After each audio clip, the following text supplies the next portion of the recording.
स्वातंत्र्यवीर सावरकर बदनामी प्रकरणी राहुल गांधींना प्रत्यक्ष कोर्टात हजर राहण्याचे आदेश देण्यात आलेले आहेत आणि नाशिक कोर्टाने राहुल गांधींना हजर राहण्याचे हे आदेश दिलेत।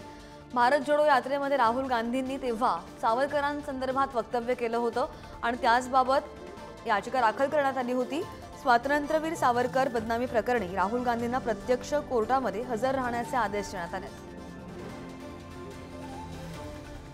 आणि हे आदेश नाशिक कोर्टाने दिलेले आहेत। नाशिक कोर्टाने राहुल गांधींना हजर राहण्याचे आदेश देण्यात आल्याची माहिती आहे। भारत जोडो यात्रा जेव्हा होती राहुल गांधींची तेव्हा राहुल गांधींनी सावरकरांसंदर्भात वक्तव्य केलं होतं, त्याचे बरेच पडसाद उमटलेले होते, विविध आंदोलनं झाली आणि त्यानंतर आता कोर्टाने त्यांना प्रत्यक्ष कोर्टात राहण्याचे आदेश दिलेले आहेत। यावर राहुल गांधी आता काय प्रतिक्रिया देतात हे सुद्धा पाहणं महत्त्वाचं असेल। अधिकची माहिती कर आमचे प्रतिनिधी किरण टाजणे आपल्या सोबत आहेत। किरण, भारत जोडो यात्रेचा जो मुद्दा होता तो आता नाशिक कोर्टाने आदेश दिलेले आहेत राहुल गांधींना हजर राहण्याचे। कधी राहुल गांधींना हजर राहण्याचे आदेश दिलेले आहेत?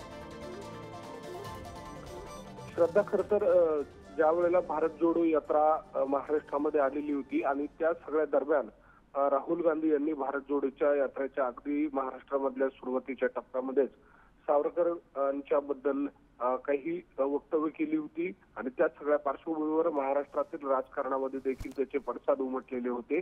त्या सगळ्या पार्श्वभूमीवर अनेक ठिकाणी तक्रारी करण्यात आलेल्या होत्या। नाशिकमध्ये देखील नाशिकच्या सरकारवाडा पोलीस ठाण्यामध्ये तक्रार दाखल करण्यात आलेली होती आणि त्या सगळ्या पार्श्वभूमीवर कालच्या दिवशी सुनावणी पार पडलेली आहे। यामध्ये राहुल गांधींना जामीन घेण्यासाठी प्रत्यक्ष हजर राहावं लागणार आहे।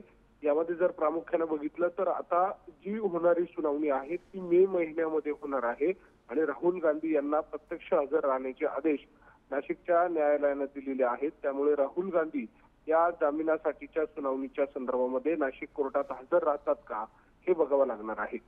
हो, राहुल गांधी इथे उपस्थित राहतात का त्याकडे सुद्धा लक्ष असेल। किरण, धन्यवाद दिलेल्या माहितीसाठी।